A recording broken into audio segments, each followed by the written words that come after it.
What's going on, guys, and welcome back to another FPL Transfer Talks video on the channel. And in today's one, we are going to be discussing all things to do with Game Week 5. But if you guys could smash 100 likes on today's video, that would be absolutely fantastic. And first things first, I want to start off by talking about probably one of the biggest talking points in the FPL community right now. What to do with these two absolute frauds, Ollie Watkins and Morgan Rogers. Should we be looking to hold on to them and keep them, or should we be looking to sell these absolute bums? Now, first things first, I'm going to be honest. In my opinion, the logical thing to do is 100% sell these guys, right? They've been stinking up the place week in, week out. Aston Villa have not scored a single goal in the opening 4 games right now, right? It's absolutely ridiculous. I think they're the only team in English football, right, to still have not scored a single goal, which is just absolutely ridiculous. And I think at this point, if you are deciding to keep Watkins, if you are deciding to keep Rogers, it's like sitting in your own shit, right? Honestly, imagine you poo your pants and instead of cleaning the absolute mess you've made,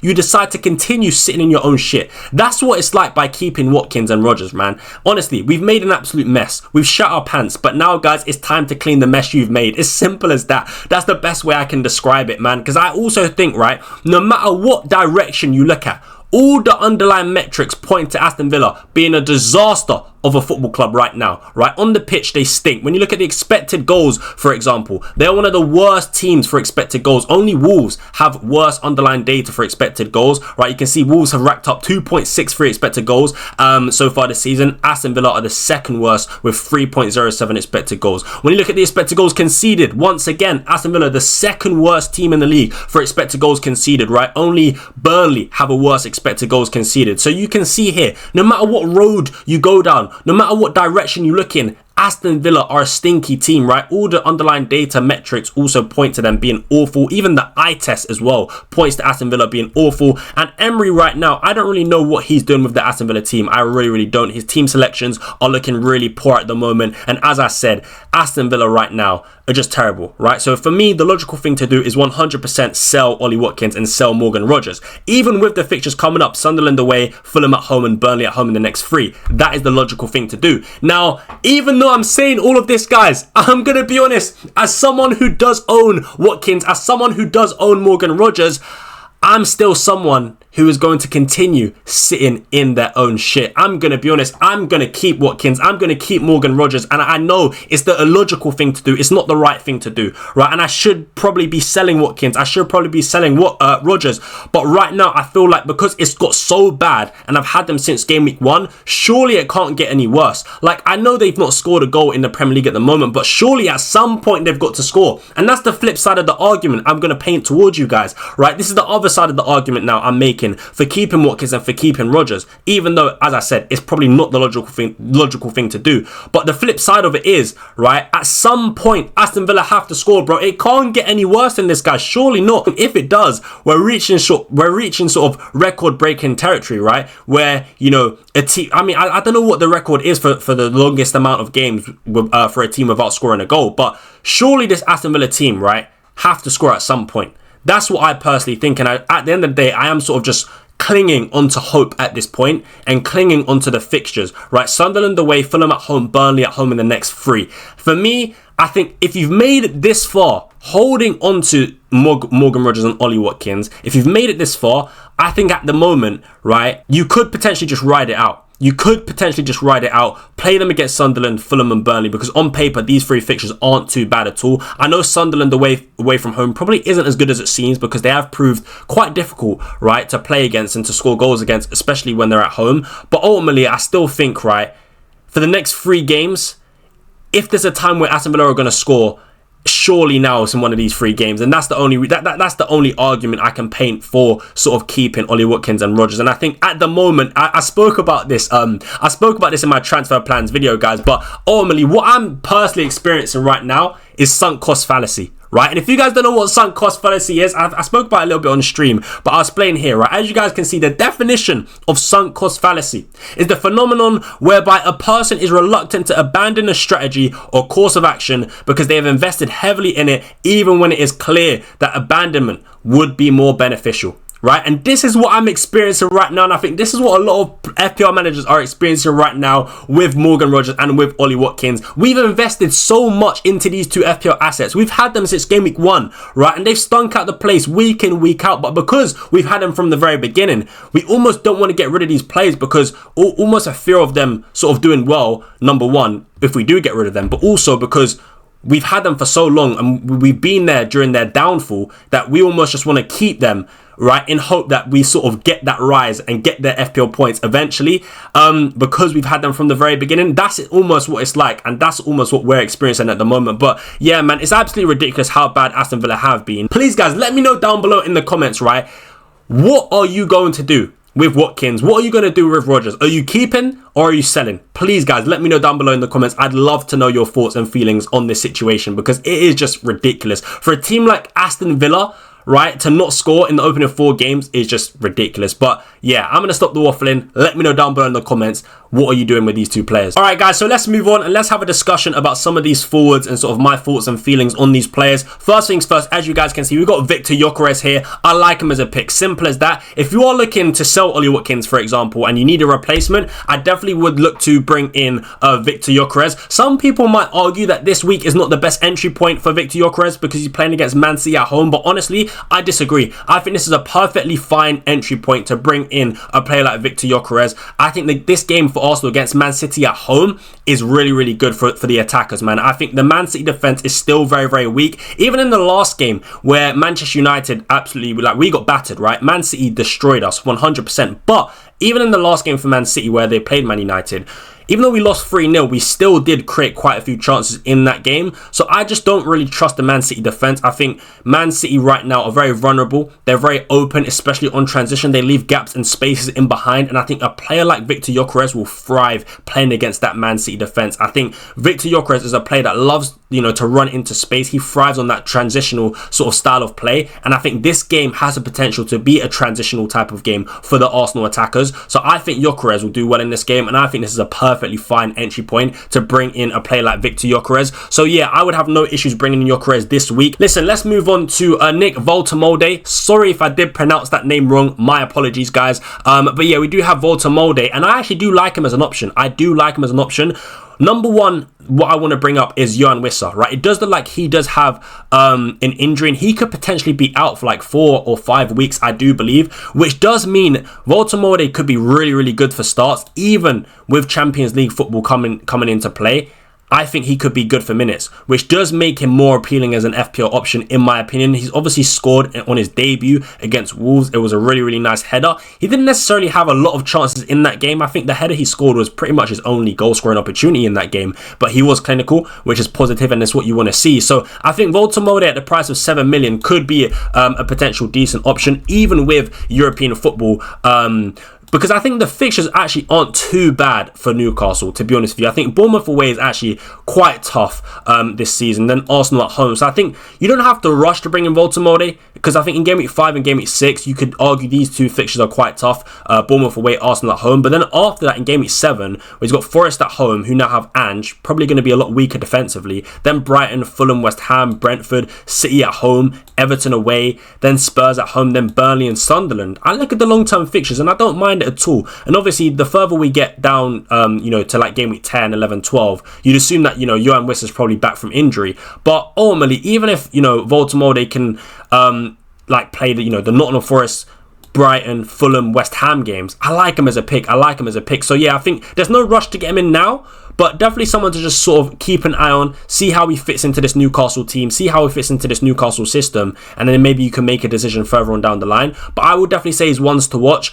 Again, probably no void for now, but I do like him as a pick, especially from Game Week 7 onwards. So yeah, definitely someone to consider in my opinion. And of course, we do have Erling Haaland, man. This guy right now, absolutely just sensational. He's been a fantastic FPL pick, and I don't want to say I told you so, because I get many things wrong in FPL, right? And my rank does show that, right? But this is the one thing that I got right. At the beginning of the season, at the start of the season, I said Erling Haaland will be a fantastic FPL pick. I said that he would be a much better pick than Mohamed Salah, and it's why I started off the season with Erling Haaland, and my word, he has been absolutely fantastic so far. And it's something I said in last week's Transfer Talks video, I think, that Erling Haaland Haaland should be so much further ahead in FPL points compared to Mohamed Salah. I think Mohamed Salah's got very, very lucky, right? Very, very lucky so far this season. And Erling Haaland has just looked the far superior pick, right? On the eye test, the underlying data, everything, all the metrics, no matter if you're a stats guy or an eye test guy, we can see, right, that Erling Haaland right now is clearly the best pick in the game and definitely someone you should be looking to buy. Of course, in Game Week 5, you probably don't want to buy Erling Haaland, right? Even though the form is there for him, the fixture's not great. Arsenal away, it's one of the hardest fixtures you're going to get in the Premier League season, right? So I don't think you need to rush to get Haaland in for Game Week 5, but certainly for Game Week 6, whether it's free transfers, whether it's a free hit or a wild card, I don't know. But for Game Week 6, you need Erling Haaland, guys. Simple as that. You need Erling Haaland. There's no beating around the bush. There's no getting away with it. There's no sort of taking the chance of going without Erling Haaland. Guys, you've got to have Erling Haaland for Game Week 6, one way or another. I don't know how you do it, but get him in because that Burnley at home fixture is absolutely sensational. And I'm telling you, man, Erling Haaland will feast in that game. And I wouldn't be surprised if he walks away with a hat-trick in that game. So for me, I think, look, Game Week 5, Arsenal away, you don't have to get him. But Game Week 6, you must. Simple as that, guys. It literally just is simple as that. As you guys can see, right, so far this season, he has racked up the most expected goals. He's racked up 5.74 expected goals so far this season. Next after Erling Haaland is Victor GYOKERES, and he's only racked up 2.12 expected goals, and then it's Mateta who's racked up 1.83. But the funny thing is, both GYOKERES and Mateta, right, have taken penalties this season. Erling Haaland has not had a single penalty, and he's still so far ahead. It just shows you, right, the man is just in great form at the moment. He's getting the volume of chances, he's putting the chances away, and he just looks like a beast of a man right now, and a fantastic FPL pick. So yeah, it goes without saying, man, Erling Haaland, you don't need him for Game Week 5, but for Game Week 6, you definitely need him in my opinion. So yeah, if you're on Salah but no Haaland, I'd keep Salah for one more week and definitely use Salah as a way to fund a move to transfer in Erling Haaland. That is my personal opinion. Now we also do have a João Pedro, right? He did manage to get quite a fluky assist in the last game against Brentford away from home. But I think João Pedro, although his form is really, really good, I don't think, again, he is someone that you necessarily must have or that you must transfer in for Game Week 5. I don't think there needs to be a rush to get in João Pedro, if I'm being totally honest. I think, look, Chelsea, they play in the Champions League away at Bayern Munich, right, on Wednesday, and then they've got to go away at Old Trafford. Now, I know, everyone likes to laugh at Manchester United. I know Manchester United defensively are really, really poor. I hold my hands up. I have to admit that as a Man United fan. 100% from a defensive point of view, we are shocking, right? However, number one, in recent years, Chelsea have struggled coming away at Old Trafford. Number two, right, I do expect, because it's at home, I do expect Manchester United to put in a much better performance than we saw against the likes of, Man City, for example. I think we're going to, like, against Arsenal in the first game of the season, we played really, really well. And I think we're going to see a similar performance like that again this week against Chelsea. So I actually don't think this fixture is great for João Pedro. That's my personal opinion. You might disagree, and that's perfectly fine. But this is just my opinion. I actually do think the Man United, this fixture will be quite tough, especially because we only play one game a week as well. I think Chelsea are going to have a bit of fatigue, and as I said, we're the home team in a big game. I do expect us to be a harder team to sort of score against, a harder team to beat. So that's why personally, I don't think you need to transfer in João Pedro. Of course, if you've got João Pedro already, then that's great. That's fine. You just keep him. You don't need to take him out. But I don't think you need to bring him in, is what I'm basically trying to say. And I think after that, after the United game, is Brighton at home and then Liverpool at home. So I just think there doesn't need to be a rush for João Pedro. His minutes are good, which I like, especially with the lap injury. So the minutes are there, the starts are there, but I don't think the fixtures are there. Now, he is in form, like I said, but that's my personal opinion. I don't think you need to rush to bring him in. I think Game Week 9, that's really where you want to bring in João Pedro, because Chelsea have a really good fixture swing in Game Week 9.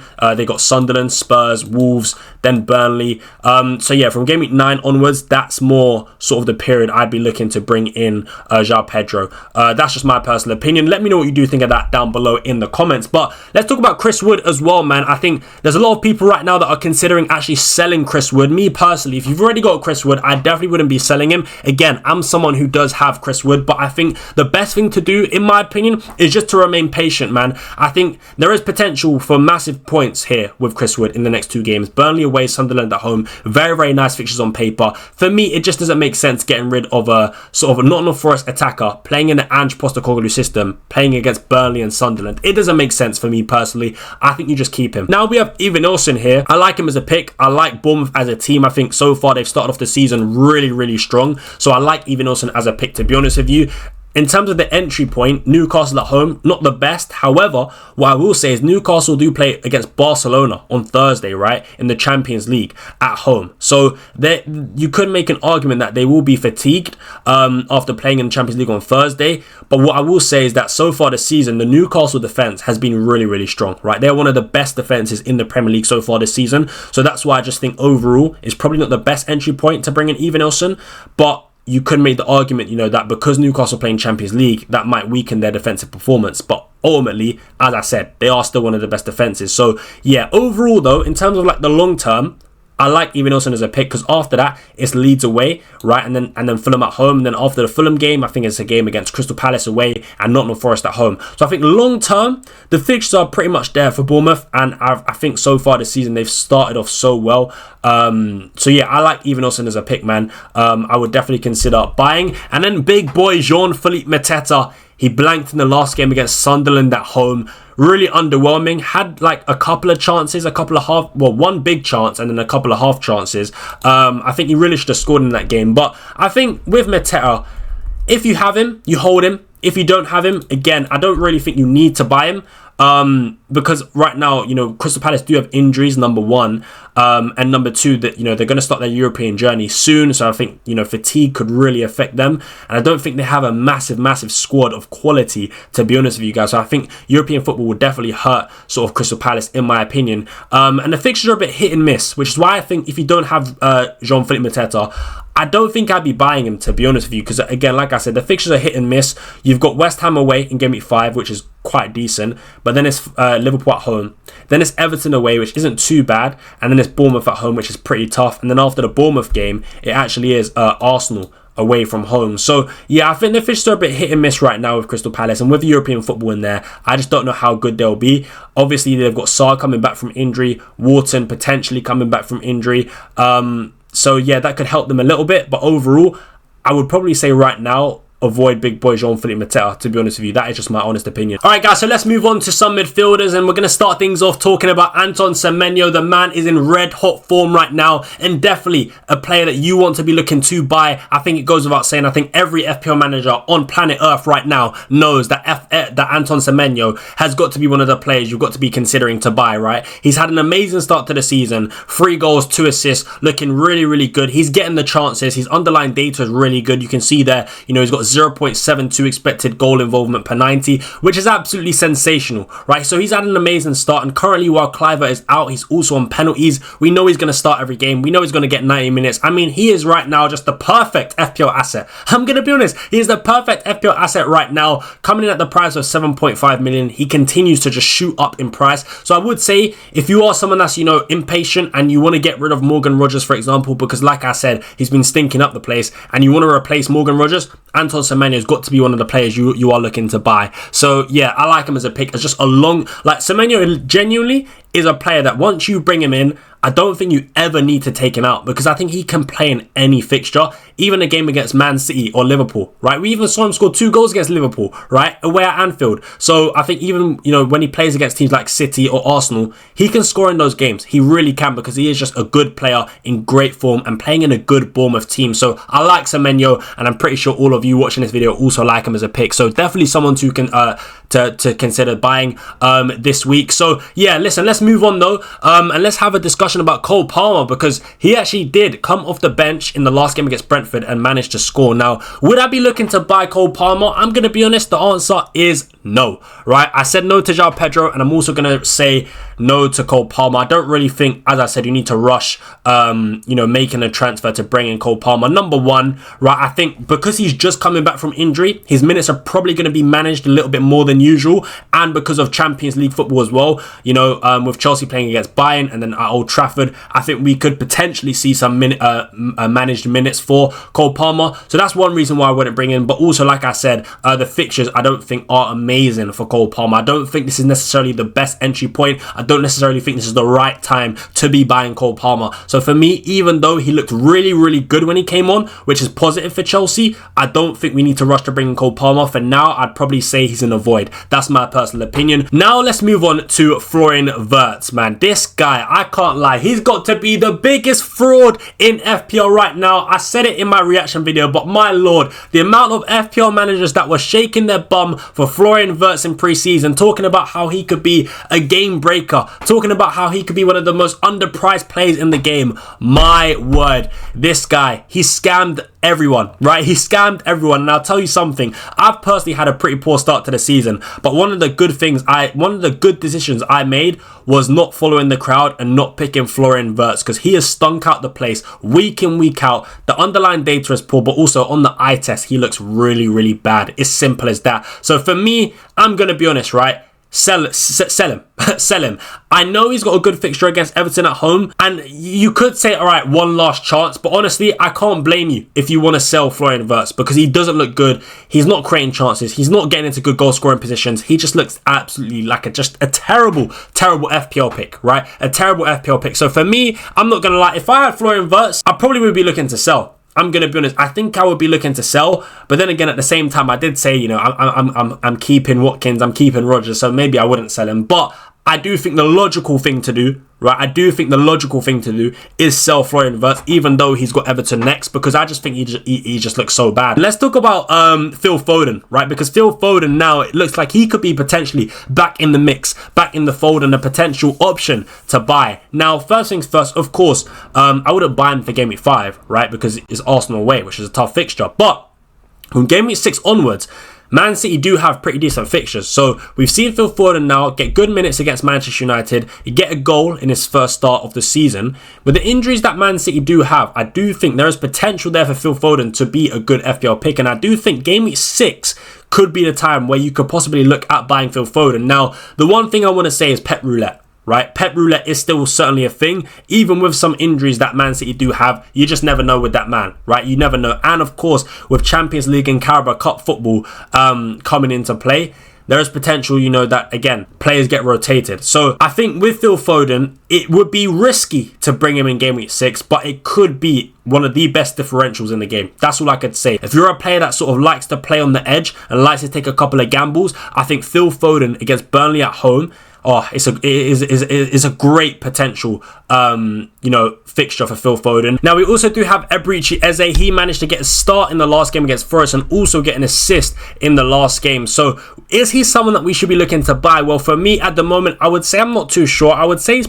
more or less an avoid. I don't think I'll be looking to buy Eze just yet, and the main reason is because I don't know if he's a player that can be trusted to start games week in, week out for Arsenal, especially with midweek games, you know, Champions League, Cup, Carabao Cup football coming into play. So for me right now, I'd probably have him as an avoid, right? I do obviously think he's a quality player, but I don't know if he can be trusted for starts and minutes. Now, one thing I do want to say though is Odegaard did come off injured in the last game against Forest with a shoulder injury. Now, at the time of recording, I don't know the extent of the injury. I don't know how long he's going to be out for, or if he's even going to miss any games at all. However, what I will say is if Odegaard is injured for maybe 3, 4, 5 or 6 games in the Premier League, then I do think that does increase the chances of Eze starting Premier League games, and therefore I think that makes him a much better pick, and therefore I would definitely consider buying him. But at the moment, let's just say Odegaard is fit and available, ready for the next game in the Premier League and for the foreseeable future, I would probably say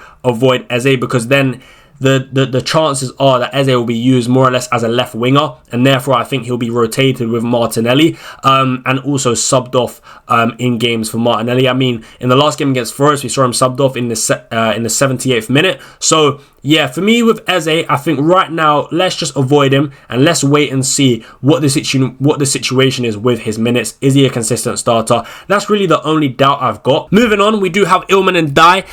He actually blanked in the last game against Aston Villa, but he did get defensive contributions, so he actually left that game with a 5-pointer, even though he didn't get any goals or assists, which is absolutely sensational. And I think, you know what, I like this Everton attack. I really do like this Everton attack. You know, with Grealish in there now, with Dewsbury Hall, with Ilman and Dye, those three players are just such good footballers, right? They've got good footballers in their attack. Of course, Beto, they're stinky players.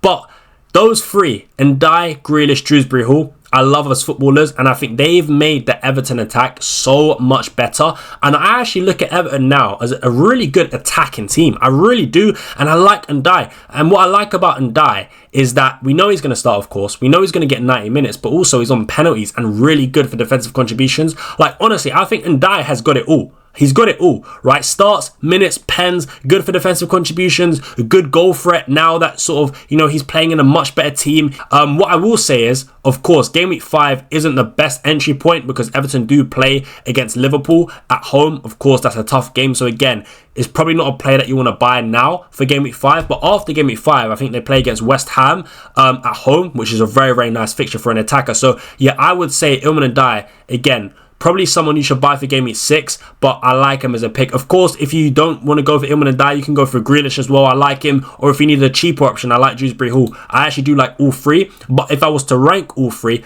I would probably put, I think I would put Ndiaye top, and that's for the reasons I mentioned, right? He's got good goal threat, good assist threat, starts every game, 90 minutes on penalties, and also DEFCON potential. So I think he's got the whole package, and I think he's a great long-term set and forget pick. Now, finally, we do have Xavi Simons. He did manage to get an assist in the last game from a corner against West Ham, and I think he could actually be a pretty good pick, right? Because I think the fixtures coming up for Spurs are really, really good. And to be honest with you, what I would say with Xavi Simons is that we don't really have time to assess if he's going to be, a consistent starter, if he's going to be a good FPL pick. I personally think you've got to take that risk now because the fixtures are good now for Spurs. There's no time to wait. So if you want to sort of cover the Spurs attack, or if you want to get a Spurs attacker in your team, I think, potentially, going for Xavi Simons could be a good option. I think, as I said, now is the right time to buy him if you are going to buy him, because you got Brighton away, Wolves at home, and Leeds away in the next 3 games. After that, Spurs have a little bit of a, fixture swing. They play against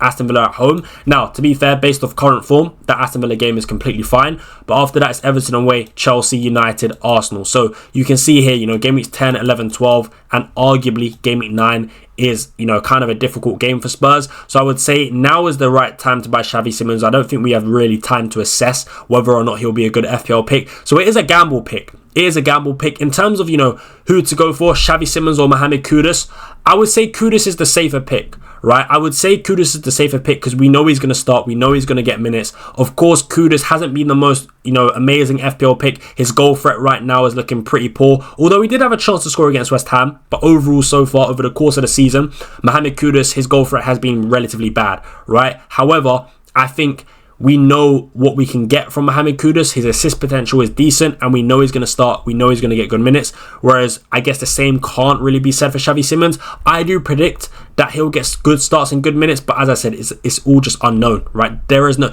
like with Kudus, the proof is in the pudding. We've seen it week in, week out so far in the Premier League. He starts, he gets good minutes. Xavi Simons played his first game for Spurs, got subbed off in the 70th minute. So yeah, and with Champions League and Cup football for Spurs, we don't know. So it is the unknown, but at the end of the day, Spurs do have good fixtures. If you are someone that maybe prefers Xavi Simons over Kudus, then fine, go for it. But again, it is a bit of a risky pick. So yeah, that is just my opinion on Xavi Simons. All right, guys, so let's move on and talk about some defenders. And first things first, I actually do want to say, I actually think all of these defenders here I like, right? All of these defenders here, I think you should buy. However, not all of these defenders you should buy specifically for Game Week 5, right? For example, James Tarkowski, I think is a great long-term option. But of course, he is not someone you should be looking to buy for Game Week 5 as he does have Liverpool away from home. But honestly, just generally speaking, as a long-term set and forget pick, I love James Tarkowski. He has been so good so far this season. I think James Tarkowski and Senesi are the only 2 defenders in FPL so far to have got defensive contribution points in every single game, which is absolutely ridiculous. I think Everton defensively, they've not necessarily been the best in terms of limiting the opposition from creating chances, but they've actually been decent in terms of getting clean sheets. And also, Tarkowski himself, as I said, has been fantastic for defensive contributions. So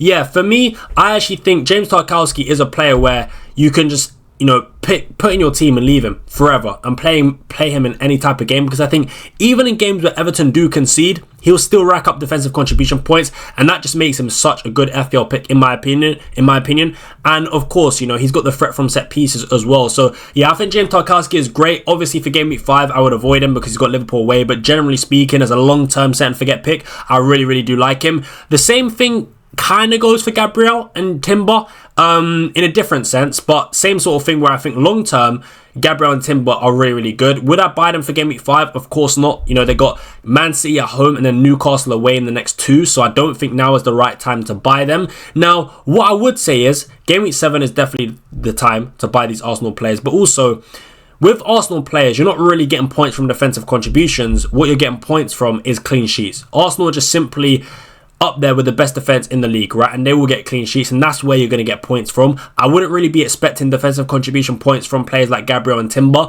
Of course, in the last game against Nottingham Forest, Gabriel just in the last second of the game got his 10th defensive contribution and therefore managed to get the extra 2 points, right? However, generally speaking, I don't think Gabriel is a player that you're going to see rack up those defensive contribution points, but I still think he's fantastic because let's not forget about, you know, clean sheets, right? That is still, in my opinion, the most important thing, right? Is picking defenders that we expect to get clean sheets, and I think the Arsenal defense will provide that. So yeah, I think right now, avoid the Arsenal defenders, avoid Timber, avoid Gabriel, because the next 2 games are not good on paper for a defender, in my opinion. But after that, from game week 7 onwards, I like them as long-term set and forget picks. Now, Senesi as well, again, another really good defender. As I said, right, him and Tarkowski have got defensive contribution points in every single Premier League game so far this season, which is really nice. I think Bournemouth look good going forward, but also defensively. So yeah, again, when you talk about just long-term set and forget picks, Senesi is exactly that. And at the price of 4.6 million, I think he's probably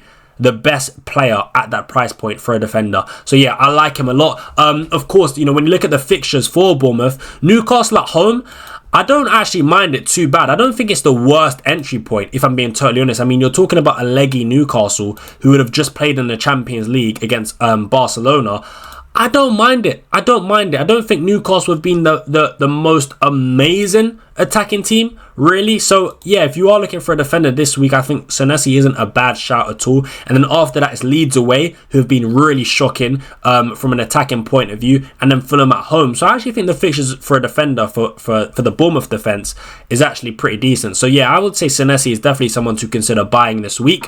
And maybe if you are on wildcard as well, you would definitely want to include him on wildcard. Now we also do have Virgil van Dijk. I would definitely say he is a buy this week with Everton at home. But also, I just think long term, I like Van Dijk a lot. And what I love about Van Dijk is he's got a bit of everything, right? He's got the chance for defensive contribution points, but he's also got a good chance of clean sheet points as well. As you guys can see, Virgil van Dijk has racked up 12.5 defensive contribution points per 90, and in 2 out of the 4 games so far this season, he's actually managed to surpass the defensive contributions threshold. So yeah, I think Virgil van Dijk is a really good pick at the price of 6 million. Now we also do have Big Dan Burn. I like the Newcastle defense. Their underlying data is really good. You know, they are top 2 for expected goals conceded, which is very nice. Yeah, I just think defensively they've just been so good, and they do defend really well, especially in that sort of 4-5-1 formation. That shape out of possession is looking really good for Newcastle so far this season. So yeah, I like Big Dan Burn as a pick. I think Newcastle defense is solid. Would I buy him this week? Probably not. Bournemouth away is pretty tough, so I don't think I'd be rushing to get Dan Burn this week, especially with Arsenal at home in game week 6 as well. But just generally speaking, as a long-term pick, I think, you know, he could be a decent option. But yeah, once again, I don't think this week is the right week to buy him. Then we also do have Daniel Munoz. Daniel Munoz I like, and I think the Crystal Palace defense is really solid. West Ham away is not a bad entry point as well. Obviously with Daniel Munoz, you've not really got the defensive contribution potential, but you've got the attacking threat, and that's what I like about Munoz. I think the clean sheet potential is good. Crystal Palace have got 3 clean sheets so far in the Premier League this season, so defensively they've actually been pretty good, to be honest with you, and they have been one of the better defenses in the Premier League this season. So I think the clean sheet potential is good with Munoz, and I think the attacking threat is good with Munoz as well. Anyway, I've been rambling on for so long, so I'm going to end the video there, guys. I hope you guys did enjoy. If you did, smash a like on the video, subscribe to the channel if you haven't already, hit that notification bell so you never miss an upload. But yeah, if if you made it this far in the video, thank you so much for watching. I do appreciate it. But yeah, man, I'm going to end it here, guys. Thank you so much for watching, and I'm out. Peace.